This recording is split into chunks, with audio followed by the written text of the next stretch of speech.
31st night కి farm house book చేసుకుని friends తో ఎంజాయ్ చేయాలనుకుంటున్నారా? అయితే వెంటనే డోసే యాప్ ని డౌన్లోడ్ చేసుకుని బుక్ చేసుకోండి. నమస్తే రమ్య గారు. నమస్తే జయ. మనము ఆల్వార్ల గాథలు చెప్పుకుంటూ ఉన్నాం. ఇంకొక ఆల్వార్ గురించి విప్రనారాయణుల కథ చెప్పుకుందాం. ఓ. విప్రనారాయణ సినిమా కూడా ఉంది అవును కదా, ఆ. ఇంచుమించు యాజ్ ఇట్ ఈస్ గా తీశారు. అవునండి, కథలో ఏముందో అదే తీశారు. మాక్సిమం చూపించారు. చోళ దేశంలో అంటే తమిళనాట, ఈ కావేరీ నదీ తీరమే, అక్కడ మండంగుడి అలాంటి పేరున్న ఒక ఊరు. ఇక్కడ ఒక బ్రాహ్మణ కుటుంబంలో ఒక చక్కని కుమారుడు జన్మించాడట. ఆయన తండ్రి చాలా విశేషంగా శాస్త్ర పరిజ్ఞానం అవి కలవారు. చక్కగా సౌందర్యవంతుడుగా ఉన్న కుమారుడికి విప్రనారాయణుడు అని పేరు పెట్టారట. నారాయణుడు అంటే విష్ణువు, విప్రనారాయణుడు అంటే బ్రాహ్మణ వైష్ణవుడు అనమాట. అలా పెట్టుకున్నారు పేరు. అయితే చాలా చక్కగా అద్భుతంగా జీవితం సాగేది. అయితే ఈయనకి సంసారం మీద ఆసక్తి లేదు, బాగా భగవద్భక్తిపరుడుగా ఉండేవాడు. ఉండి ఈ మండంగుడి ఈ ఊరిని వదిలిపెట్టి శ్రీరంగానికి చేరారట. శ్రీరంగంలో స్వామివారిని రంగనాథుడిని సేవిస్తూ స్వామివారికి చేసేటువంటి పుష్పమాల అలంకరణలు అవి చూసి అట్లా పుష్పమాలలు సమర్పించాలన్న కోరికతోటి ఆయన ఒక తోట వేసి రోజు పువ్వులు కట్టి స్వామికి సమర్పించేవారు. ఆయనకు ఆ తోట, రంగనాథుడు, ఇల్లు అంతే, ఇక ఏమీ లేదు. నిరంతర విష్ణునామస్మరణ, రంగనాథ నామస్మరణలోనే రంగా రంగా అనుకుంటూ ఉండేవాడు. ఎంత భక్తి శ్రద్ధలో కలిగి ఉండేవాడు. ఈ విప్రనారాయణులని తొండరెడిప్పొడి, తర్వాత ఇంకొక పేరు భక్తాంఘ్రి రేణువు అంటారు. ఈ నామాల్లో కూడా గురు పరంపర చెప్పుకునేటప్పుడు భక్తాంఘ్రి రేణువు పేరు చెప్పుకుంటాం ప్రత్యేకంగా. ఆయన విప్రనారాయణుడే అనమాట. అయితే ఈయన విశేషంగా భగవద్ధ్యానం చేసుకునేవారు.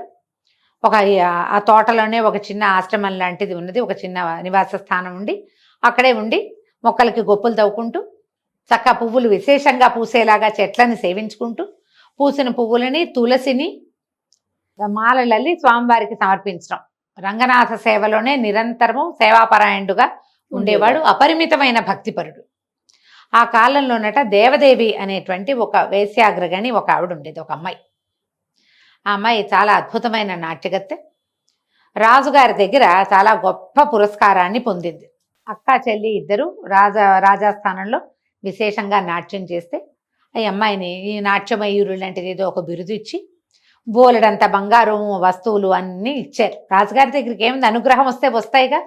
ఆ వస్తువులన్నీ మోసుకుంటూ అక్క చెల్లి వస్తూ ఈ విప్రనారాయణులు పెంచుకుంటున్నటువంటి తోటలోకి ప్రవేశించారు. వాళ్ళు కాసేపు విశ్రాంతి, ఎంత బాగుంది తోట, కాసేపు విశ్రాంతి తీసుకుందామని ఒక పార్కులోకి వచ్చినట్టుగా లోపలికి తోటలోకి వచ్చారు. ఆ తోటలో ఏమైంది, కాసేపు విశ్రాంతి తీసుకుని ఆహాహా ఎంత బాగుంది, ఎంత బాగున్నాయి, ఆ పువ్వులు ఎంత బాగున్నాయి, చెట్లు ఎంత బాగున్నాయి, కబుర్లు చెప్పుకున్నారు. చల్లగా హాయిగా ఉంది, విశేషమైన సుగంధాలు ఇంటూ తోట ఎంతో మనోహరంగా ఉంది. వీళ్ళు లేచి వస్తూ ఉంటే ఈ విప్రనారాయణులు ఎదురుపడ్డారు. ఆయన రంగడి నామస్మరణలో ఉండి వీళ్ళని చూడలేదు. ఈమె తగిలింది ఆయనకి, తగిలినా కూడా ఆయన పట్టించుకోలే. ఆయన గోల్లో ఆయన ఉన్నాడు. ఈ దేవదేవి ఏమిటి మూడులాగా ఉన్నాడు, వంశత్వం లేదో లేకపోతే పిచ్చివాడో, ఇంత సౌందర్యవతిని యవనవతిని నేను కనపడితే ఈయన నా వైపు చూడలేదు, ఎక్కడైనా ఉంటారే అక్క అందుట అతిశయంతో. ఈ అతిశయం ఏమిటి, ఒకటి యవ్వన గర్వము, సౌందర్య గర్వము, రాజుగారి దగ్గర చాలా ఇవి బహుమతులు పొందటం వల్ల వచ్చినటువంటి అతిశయంతో. అంటే వాళ్ళక్క ఏమందిట, అలా కాదు ఈయన భక్తుడు, పైగా భగవత దీంట్లో ఉంటాడు, ఎప్పుడు ఆయన భగవంతుని తలుచుకుంటున్నాడు, జపంలో ఉన్నాడు. ఆయన భగవద్భక్తుడు అవటం వల్ల ఆయనకేమి స్త్రీ సాహచర్యాన్ని తెలిసినవాడు కాదు, ఆయనకు ఆసక్తి లేదు అనేసరికల్లా ఇలాంటి వాళ్ళని దారిలో పెడితే కదా బాగుండేది, మనకు ఒక ఛాలెంజ్ లాగా ఉంటుందని భావించింది దేవదేవి. అక్కయ్య కేకలేసింది, అట్లా అనకూడదు తప్పు, అయినా నీ వశమవుతుందా అట్లాంటి వాడిని లాగటం. ఆయన చిన్నప్పటి నుంచి భగవద్ధ్యానంలోనే ఉన్నాడు.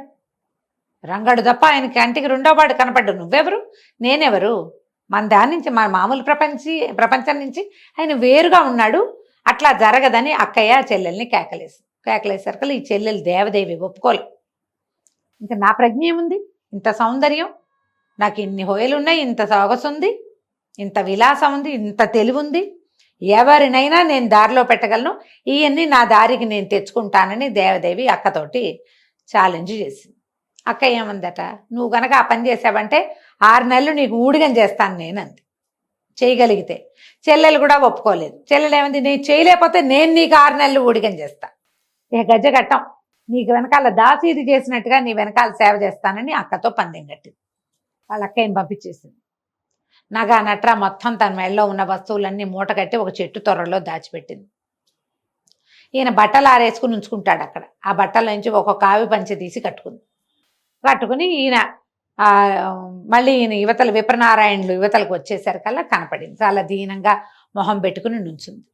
ఈయనేమో ఎవరో ఏడుపు మొహంతో నుంచునేసరికల్లా సౌందర్యవతిని చూడలేదు, దుఃఖంలో ఉన్న వాళ్ళని చూశాడు ఆయన. ఎవరమ్మా ఏమిటి అని అడిగాడు.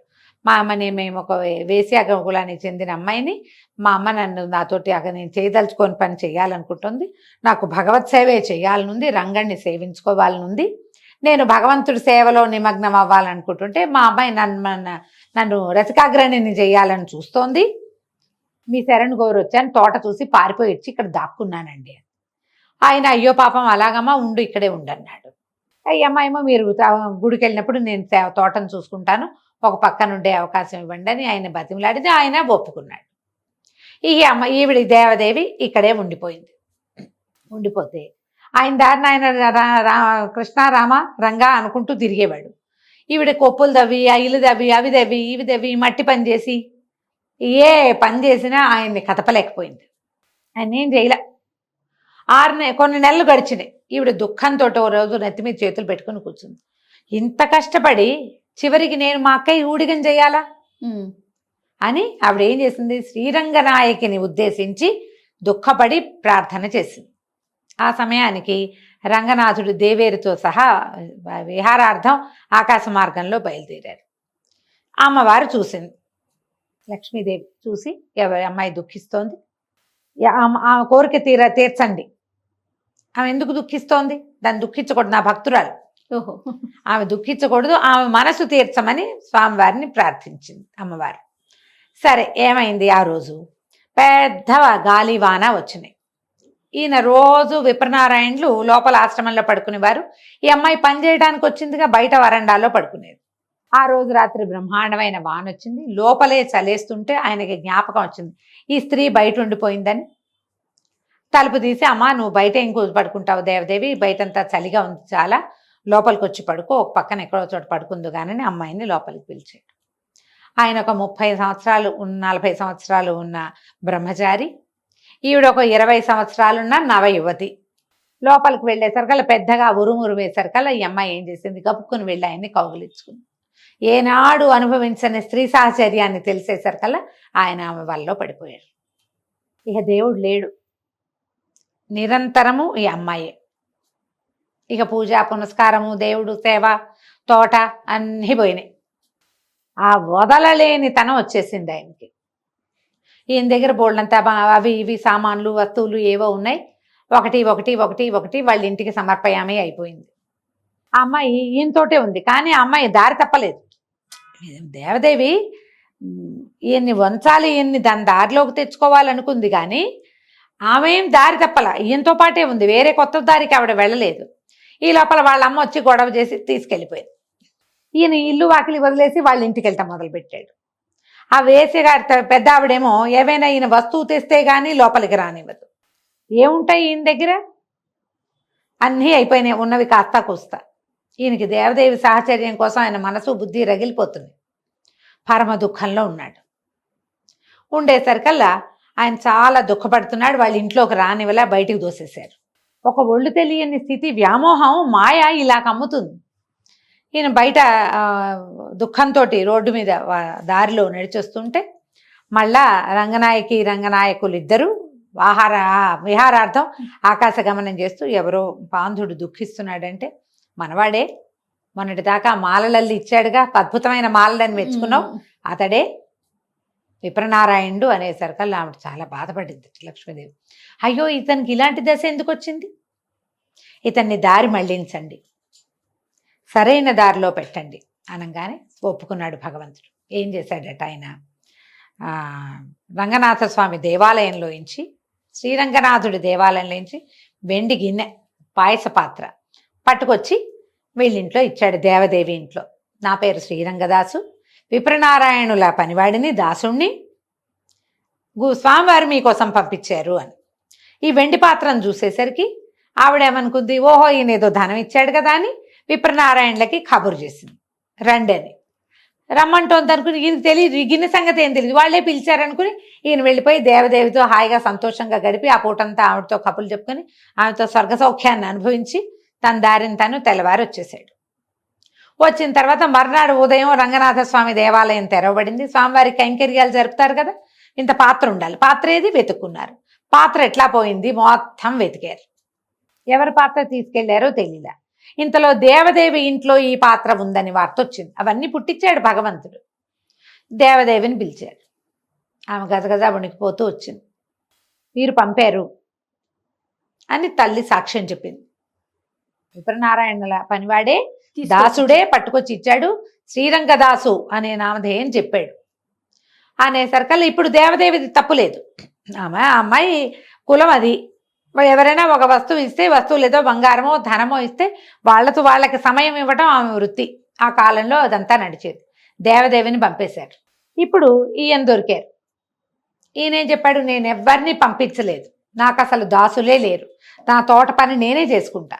మొన్నటిదాకా దేవదేవి సహాయం చేసేది, ఇప్పుడు నేనే చేసుకుంటున్నా, నాకు దాసులు లేరు. కానీ ఆ వస్తువుకి బదులుగా వెళ్ళింది ఎవరు? ఈయనేదే తప్పు కదా. ఇవన్నీ చెరసాల్లో పెట్టారు. ఆయన పరమ దుఃఖంతో, నీ దారి మళ్ళీ నేను ఇట్లాగా స్త్రీ వ్యామోహంలో పడి కదా ఇక్కడికి వచ్చాను, ఈ పాటికి చెట్లకి గొప్పులు తవ్వుతూ పువ్వులు మాలలు అల్లుతూ నీకు సమర్పించి నీ సన్నిధిలో నిలబడవలసిన వాడిని ఇలా చెరసాల్లో నిలబడ్డానంటే నా బుద్ధి ఇట్లా వెళ్ళింది. నేను నీ శరణు నుంచి ఇంకో స్త్రీ సౌఖ్యం కోసం నేను ఎందుకు ఇలా అయిపోయానని ఆయన పరమంగా విపరీతంగా దుఃఖించి ఎన్నో పాటలు పాడేటట్టు. అప్పుడు భగవంతుడు రాజుకి కల్లో కనపడి, ఆ పాత్ర ఇచ్చిన వాడని నేను, వేసికి ఇచ్చిన వస్తువుని వెనక్కి తీసుకోకూడదు, పాత్రని దేవదేవికి ఇచ్చేసేయమని, విప్రనారాయణుడిని వదిలిపెట్టమని భగవంతుడు స్వప్నాదేశం ఇచ్చాడట ఆ రాజుగారికి, శ్రీరంగంలో ఉన్న రాజుకి. వెంటనే రాజు తెల్లవారుగానే పాత్రనేమో దేవదేవికి పంపేశాడు, విప్రనారాయణులని విడిపించారు.